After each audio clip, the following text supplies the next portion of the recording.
എവിടെ കാണിച്ചു കൊടുക്കേ ചുട്ടി ഈ പൂട്ടി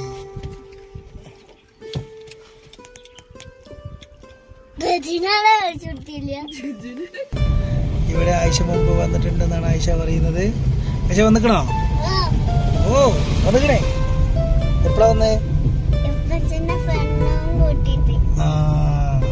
ആയിഷുട്ടിക്ക് വേണ്ടിട്ട് നമ്മളൊരു പാർക്ക് കണ്ടെത്തിയിരിക്കുകയാണ്.